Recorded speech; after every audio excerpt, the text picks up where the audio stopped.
car nous allons réécrire une constitution ensemble, cette fois-ci, toute la Guinée. Nous allons nous rassembler, les 4 régions, la diaspora, les Guinéens de l'étranger, tous ensemble ici, nous allons mener une concertation inclusive pour décider de l'avenir de ces pays. La personnalisation de la politique, de la vie politique est terminée. Nous n'allons plus confier la politique à un homme, nous allons confier au peuple. Nous venons uniquement pour ça, qui est le devoir d'un soldat, de sauver le pays. La seule chose qui nous anime, c'est ça. Nous allons mettre en place un système qui n'existe pas. Et ce système, il faut qu'on le fasse tous ensemble. Il y a eu beaucoup de morts pour rien, beaucoup de blessés, beaucoup de larmes. Alors qu'on aime tous la Guinée.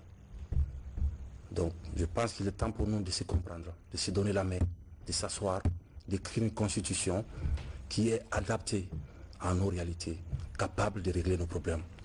Parce que si vous voyez l'état de nos routes, si vous voyez l'état de nos hôpitaux, vous vous rendez compte qu'après 62 ans, qu'il est temps pour nous de se réveiller. Il faut qu'on se réveille et qu'on se donne la main et qu'on apprend à s'aimer encore comme on avait l'habitude depuis.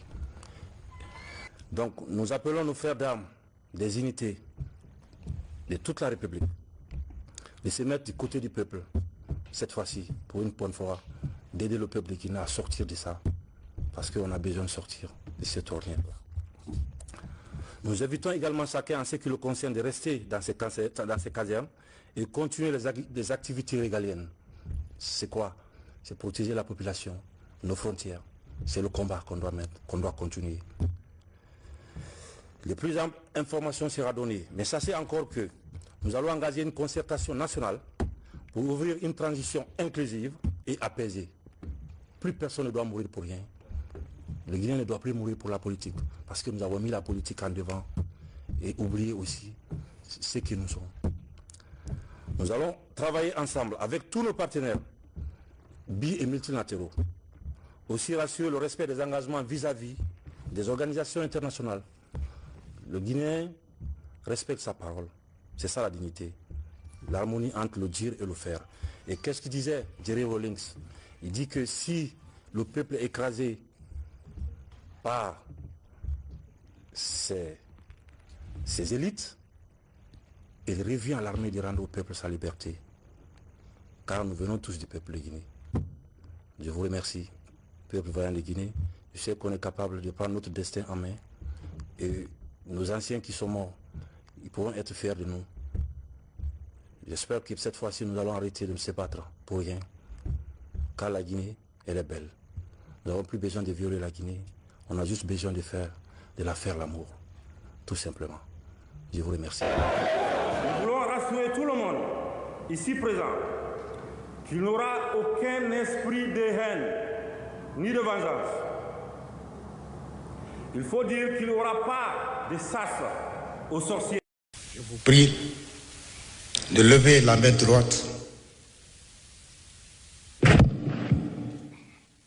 et de prononcer le serment prévu par l'article 47 de la Charte de la Transition.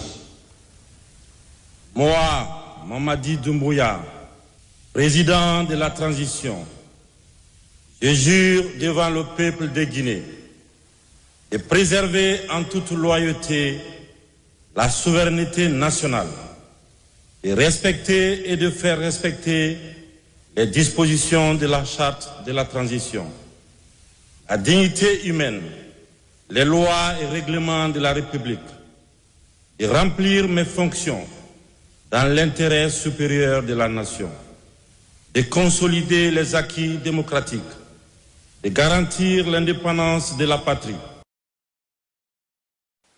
Je voudrais ici réitérer mon engagement que ni moi, ni aucun membre du Comité national du Rassemblement pour le développement et des organes de la transition ne sera candidat aux élections à venir.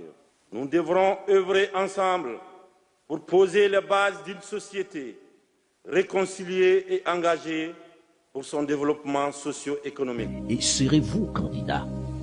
Je pense que j'ai été clair et je vais l'être aujourd'hui encore avec vous, que ni moi, ni aucun membre de cette transition ne sera candidat à quoi que ce soit. Là, vous promettez que vous ne serez pas candidat. Mais dans ce pays-ci, on se souvient, hein, il n'y a pas longtemps, qu'il y a eu un autre officier, il n'était pas colonel, il était capitaine, qui a pris le pouvoir et qui avait promis de s'en aller, Moussa Dadis Camara, et ça s'est mal terminé, ça s'est terminé par des coups de feu. Quelle est la garantie que nous avons que le colonel Mamadi Doumbouya va s'en aller? Est-ce qu'on peut croire en vous? Vous savez, en tant que soldats, nous tenons beaucoup à la parole donnée. Et en même temps, nous avons fait quoi? Nous avons fait un état des lieux de toutes les expériences qui n'ont pas marché dans notre pays. Et nous ne voulons vraiment pas faire les erreurs du passé. Et le pouvoir, à un moment donné, lorsque le peuple n'est pas derrière toi, si tu veux te cramponner au pouvoir, tu auras toutes les humiliations.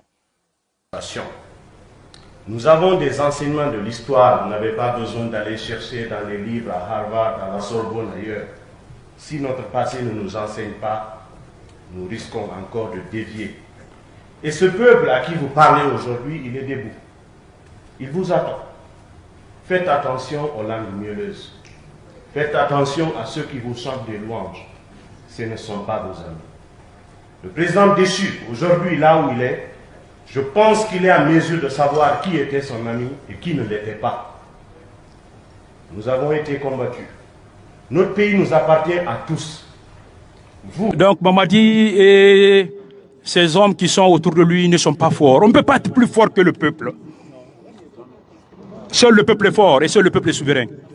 Donc cette souveraineté du peuple de Guinée, nous allons faire savoir à Mamadi Doumbouya que sa transition finit au mois de décembre 2024.